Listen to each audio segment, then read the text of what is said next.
Hola, Notas Verdaderas, bueno, como todas las semanas en QM Noticias, pero esta semana con un invitado muy especial, con Ignacio Montoya Carlotto. Ignacio, el nieto recuperado 114 por las abuelas de Plaza de Mayo, y nada más y nada menos que el nieto de Estela de Carlotto, presidenta de Abuelas de Plaza de Mayo y una de las grandes abuelas de la Argentina. Primero, gracias, Ignacio, por estar acá en QM. Muchas gracias. Gracias a ustedes por la invitación. Y bueno, antes de empezar a charlar, queríamos compartir con vos, bueno, ese momento que hace poco más de un año, en agosto del 2014, bueno, sorprendió al mundo, primero a vos y después al mundo, me parece. Vamos a compartir las imágenes de cuando Estela de Carlotto cuenta con quién se había encontrado. Es un premio para todos. Primeramente, lógico, la familia. Ya tengo mis 14 nietos conmigo. La silla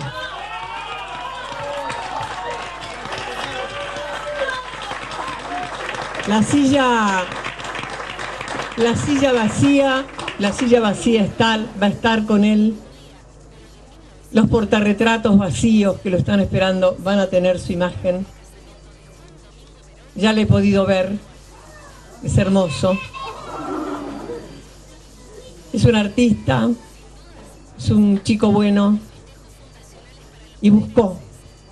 Él me buscó. Se cumplió aquello que decíamos las abuelas.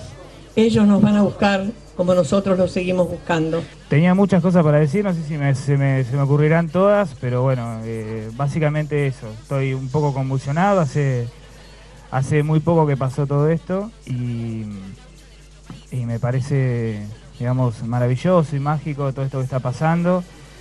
Y bueno, y yo quisiera que esta situación que estoy viviendo hoy, que me toca a mí, como le ha tocado a otros, o le podría haber tocado a otros, digamos, sirva también un poco para potenciar esta búsqueda y que entendamos todos, digamos, la importancia que tiene cerrar estas heridas que se han abierto hace tanto tiempo y que de alguna manera yo tengo la suerte de ser parte de alguna forma de este pequeño proceso de cicatrización. Bueno, qué momento, ¿no? Ajá.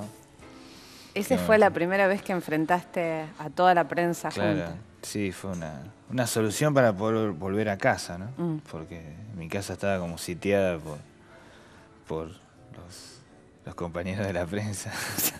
Entonces, la única manera que encontramos, o la que se me ocurrió, era bueno, hacer una conferencia y hablar con todos, así se podían ir de casa a sus propias casas y yo podía volver a la mía. Todo se dio de una manera inusual, un poco violenta también, ¿no es cierto? Porque las cosas se sucedieron de una manera que no era la esperada, ¿no? Estos encuentros tienen que estar y deben, como ha pasado con el resto, con nosotros, teñidos de una cierta, digamos, de un cierto sabor a intimidad. Sí. Porque muchas veces es una cosa delicada, digamos, cada uno lo toma como puede. Yo lo tomé de esa manera, o como de la mejor manera que pude, pero bueno, es una situación que no puede ser hecha pública en esos términos, ¿no? Y bueno, sucedió así, no reniego, pero sí hemos trabajado mucho para que esto no se vuelva a repetir. En cuanto a, bueno, a la difusión de la noticia, el nombre, de la cara y de todos los aspectos de la vida privada de una persona en una situación tan privada como es enterarse de una noticia como esta. Ahora, en ese mundito sí bien privado tuyo, en el libro de Roberto Caballero y María Seoane, el nieto, se cuenta cómo te enteraste vos o qué pasó con tu grupo más íntimo de amigos, ¿no? Claro. Contanos un poquito cómo fue eso. Y fue todo apurado, ¿no? Fue levantar el teléfono y empezar a contárselo a la gente más cercana yo pensaba que iba a contar con más tiempo y que iba a poder, digamos, tener la posibilidad de reunirme con mis amigos, con todo el mundo y poder contárselo y decirle y explicar y que podamos hacer como esa catarsis y luego propiciar el encuentro con las familias y hacer todos los deberes, digamos. Pero no se pudo así, salió todo rápido y a partir de esa rapidez y esa velocidad correr durante muchísimo tiempo, porque no solamente no terminó ahí Ahí empezó. Ahí empezó en realidad y se sigue todavía, pero durante los primeros meses fueron meses de mucho ajetreo, ¿no? Y bueno, y esa cosa de estar en las pantallas de televisión sin haberlo pedido. Y una cosa que para mí, en lo personal, desde la individualidad que me toca, de ser yo sobre el que descansa la historia y como la vivo y no la puedo vivir de otra forma, esa suerte de transformación en un símbolo, ¿no? De una lucha en la que no participé y de un símbolo que no soy, ¿no? Entonces, como mucho trabajo para entender qué es eso y qué Claro, sucede sos el con nieto eso. buscado por uno de los símbolos de la Claro, Argentina. sí, ¿no? Y eso tiene un valor simbólico hacia mí que a veces se pesa.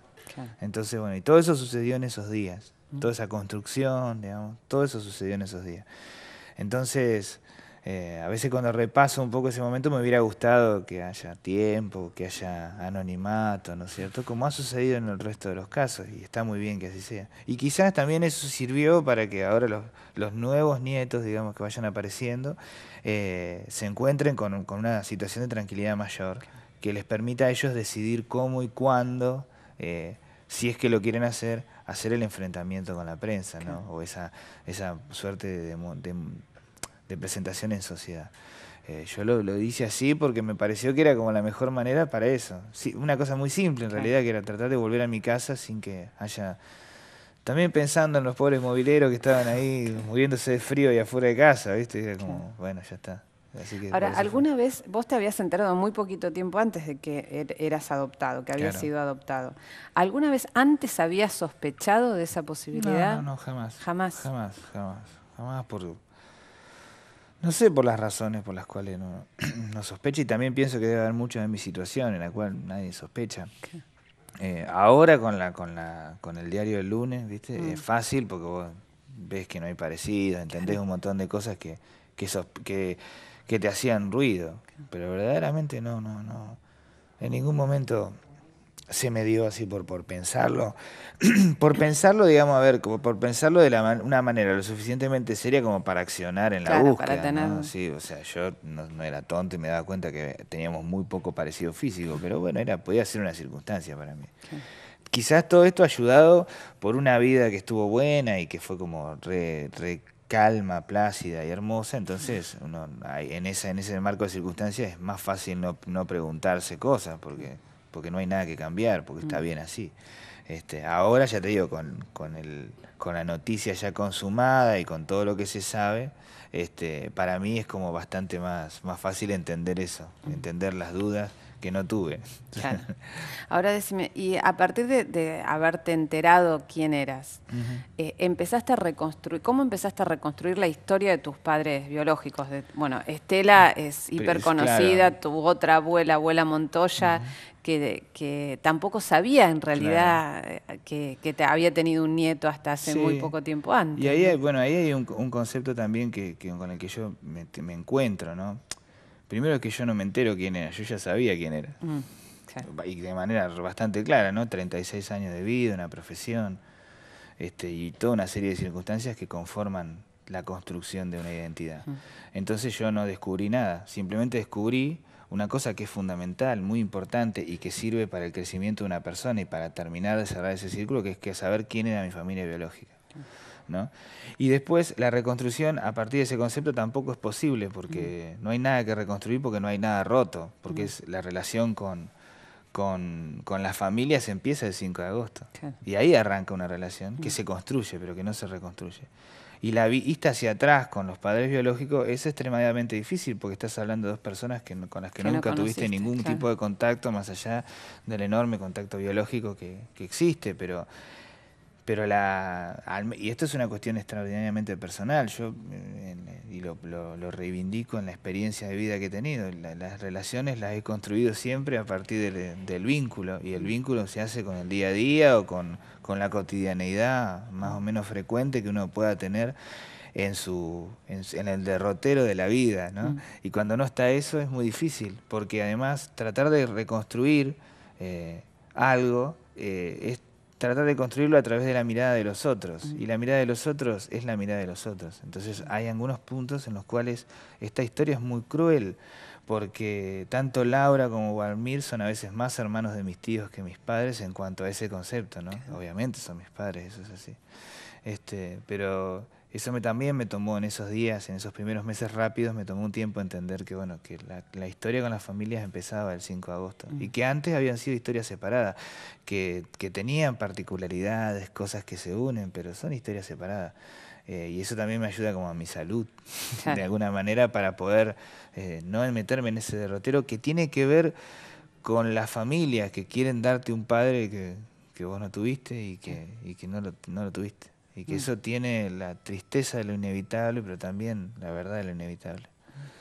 Empezaste esto, digamos, porque la verdad que es un aprendizaje hablar con vos por lo centrado que estás en vos para poder asumir una historia que realmente es muy difícil que no te lleve puesto, si no estás muy bien parado, porque es tan apabullante lo que te encontrás y lo que esta injerencia mediática que es como inevitable, que si no estás muy bien parado te lleva puesto. Sí. Hablabas mucho con tu pareja, con tus amigos, te psicoanalizabas, te empezaste a psicoanalizar. ¿Cómo fue todo eso? Todo ese proceso. Yo cuando me enteré de mi adopción, el 2 de junio, el día de mi cumpleaños, el 2 de junio de 2014, a los pocos días empecé terapia, ¿no? No había hecho nunca. No creía en eso tampoco, pero bueno, a raíz de la, ¿cómo se llama? De los consejos, ¿no? Que te habían dado, bueno, yo llegué y bueno, y me di cuenta de la importancia, ¿no? Y después, bueno, mucho hablar con la gente, pero también es un trabajo con la gente que te rodea, pero también es un trabajo interno, ¿viste? Y sobre todo como entender, en mi caso me ayudó a entender conceptualmente de qué se trataba. Este punto que yo me explayaba hace un rato, de entender que la historia empieza el 5 de agosto, sirve, digamos, para poder como anular puntos de conflicto también. Y también me sirve también para poder construir, para poder mirar hacia adelante, ¿no? Y entender una cosa que es difícil, pero que yo la tuve que entender así, que esta historia no me pasa a mí, le pasa a lo que significa mi historia. Y lo que significa mi historia tiene otro nombre en realidad, que es Guido, que es el nieto de Estela, ¿no? Yo soy el nieto de Estela, ejerzo ese rol en la intimidad y también en la manera pública, pero toda esa cosa histórica, mediática, la fuerte peso de las expectativas que pesan sobre los hombros de ese personaje público, que no soy yo.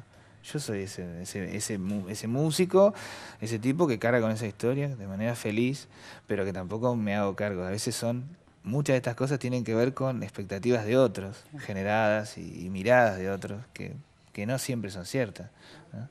Entonces hay como una cuestión que va de historias que son perfectamente reales, pero que son completamente distintas, porque está la historia que se cuenta, la historia real de la búsqueda del nieto y toda esa cosa ficcionada, que es una realidad, pero que cuadra casi en los términos de guión de una película, por lo extraordinaria que es. Y después está una vida cotidiana que es más difícil de filmar, digamos, que sería la vida mía yendo a trabajar en el conservatorio todos los días. Y las dos historias son ciertas, pero bueno, yo la que vivo es la que viví, la que siento como mía es la que viví. La otra es la búsqueda de la abuela, que tiene que ver con ese sacrificio enorme que han hecho ese colectivo de mujeres para encontrarnos a todos nosotros. Ahora, y en eso también debe haber sido muy fuerte todo tu proceso de definición de tu identidad en cuanto a, seguir siendo Ignacio y no ser Guido. Claro. Digamos, ¿cómo decidiste esto? Porque también ahí sí el peso simbólico de esa búsqueda es tremenda, sí. de Guido debe haber jugado en tu decisión, ¿no? Una de las cosas más violentas que a mí me ha tocado vivir fue justamente eso en mi vida hasta hoy, y espero que sea la única. Hay cosas millones mucho más violentas que esas, ¿no? Obviamente, pero en mi vida, en lo que me ha tocado vivir en esa historia ha sido eso, que de un momento al otro vos dejes de ser quien sos y pase a ser otra persona, aún siendo la misma persona, pero sobre todo dejé de ser Ignacio, porque a nadie le importa el Ignacio, porque el Ignacio es ese tipo que iba a trabajar todos los días, y pase a ser el Guido, que es el objeto de una búsqueda mundial. Y bueno, y fue como, es muy difícil, digamos, convivir con eso, y es muy difícil, digamos, poder saber qué hacer. Y parte de eso, de esa desgracia, de ese apuro, digamos, que yo tuve es que yo tuve que asumir como ponerme a la defensiva en cosas para las que no estaba preparado. Nadie está preparado para que de la noche a la mañana te digan, no, bueno, vos ya no sos más Nora, sos Carla ahora. No, bueno, pero soy no, Carla, Carla, mirá, es que Carla, la periodista de todos. Claro. No, es que es muy fuerte, realmente completamente, es fuerte, es desagradable y tiene que ver con un cambio de identidad, de verdad. Ahí sí es una imposición una imposición desde afuera, completamente de afuera, ¿no? De hecho, en esa conferencia que mostraron ahí, digamos, yo trataba de defenderme, digamos, del nombre. Y llevó mucho tiempo, de hecho todavía sigue existiendo esa situación. Y en un momento, tratando de tomar decisiones apresuradas y tratando de resolver cosas en una vida que había cambiado y que iba cambiando a una velocidad que yo no podía controlar, me sugerí a mí mismo la idea de poner Ignacio Guido, ¿no? Y automáticamente me di cuenta del error, ¿no? Entonces un día me desperté y dije, no, yo soy Ignacio. Y que ya no es ni una decisión, o sea, yo no decido llamarme Ignacio, soy Ignacio. Tiene el valor también de lo inevitable, es así y se terminó. Y Guido no es mi nombre. Y a partir de eso también entendí que las mochilas de las cargas iban hacia el Guido y no hacia el Ignacio. Entonces entender eso y asumirlo fue muy importante y fue una cosa muy liberadora. Y lo tuve que defender y lo sigo defendiendo con uñas y dientes, en una cosa que me desgasta, que me cansa, que es bastante terrible tener que defender tu nombre. Porque el apellido es como una cosa que se hereda, ¿viste? Y digamos, está como hasta socialmente aceptado que se cambie eso. Pero el nombre no, el nombre hay una construcción de toda una vida arriba de eso, ¿no? Y cuando tomé esa decisión fue determinante y no me importó lo que pensara absolutamente nadie. Y porque era así y no había manera de... Al menos para mí no había manera de evitarlo. ¿Y lo charlaste con Estela? Claro, sí, se lo planteé, no lo charlé en realidad. Le dijiste... No voy a poner el Guido en el documento, mi nombre no es ese. Y bueno, y valió un poco y lo terminó aceptando y lo terminó haciendo ese trabajo que hace ella, así de entender las cosas desde un lugar que pocos pueden, ¿no? Inclusive comprendiéndolo. Pero bueno, fue parte de ese momento violento, ¿no? Y por eso que también hemos sugerido que en los nuevos encuentros familiares no se los nombre con el nombre que la madre supuestamente les había asignado. Con todo el amor que eso tiene, porque supuestamente una madre pone en ese nombre todas las expectativas de lo que él quiere para... Pero bueno, hemos vivido historias que no son esas. Y hay una construcción de toda una vida arriba de un nombre y eso también se debe respetar. Porque también hay que entender en alguna medida que pese a que nosotros somos menos, los nietos somos menos nombrados, también de alguna medida somos víctimas de algo que no tuvimos ningún tipo de participación. Pues nos arrancaron de nuestras madres, nos pusieron en otro lado y crecimos de esa forma. Entonces también somos víctimas en esa situación. Entonces, bueno, también entender eso y a partir de ahora también un poco esa es la política, ¿no? Es como que no se les pone el nombre y cada uno decidirá si lo quiere agregar, si lo quiere poner, si lo quiere cambiar, qué sé yo, pero es una decisión o una sensación que uno tiene que hacer carne en el documento en algún momento. Y bueno, yo lo pude hacer, pero bueno, es difícil porque hay eso, un clamor popular que te conoció de esa manera y que te encuentran en cualquier lado, vos sos Guido, no, soy Ignacio. Y la gente te mira como diciendo, me equivoqué de tipo. Claro. Y explicarles eso, y explicarlo eso todos los días de tu vida, es una cosa que no está tan buena. Sí, el otro día escuchaba a Tati Almeida, madre de Plaza de Mayo, que definía, la verdad que es una definición que muchas veces uno ha escuchado, pero el otro día me resonó de otra manera, cuando decía que la búsqueda de abuelas en realidad es la búsqueda de desaparecidos vivos. Claro. Y esto implica, bueno, respetar historias, y es muy complicado también, creo, poder, digamos, ser consciente de lo que implica ese desgarradora búsqueda por un lado con toda la carga de la tragedia en otra vida que no supo nunca y que está ahí y que se formó durante 30 y pico de años, que ya está hecha en alguna medida, ¿no? Entonces ver el desafío a veces de los encuentros es ver cómo ensamblar las historias sin que ninguna historia se coma a la otra, ¿no? Porque son importantes, pero volviendo a lo de recién, entendiendo que bueno, que a veces las historias familiares de los padres biológicos son eso, y las historias de los hijos vienen por otro lado que no tiene, a veces no tiene nada que ver, y sí, pero bueno, nos encontramos en este momento, y bueno, y es a partir de ese punto de inflexión del encuentro, tratar de construir una una relación, pero es cierto lo que dice Tati, sí, es la búsqueda de desaparecidos vivos, que estamos, porque claro que estamos. Simplemente que ignoramos algunos detalles importantísimos y fundamentales en nuestras vidas. A veces parece que yo lo digo así, parece que lo minimizo en realidad, pero es la visión de un nieto. Para la familia que busca es un faltante, un agujero, algo que no está, una silla vacía, un portarretrato vacío. Yo no tenía ningún portarretrato vacío, yo tenía todos los portarretratos llenos. Ahora tengo más portarretratos. Bueno, vamos a un corte en Notas Verdaderas y seguimos charlando con Ignacio Montoya Carlotto.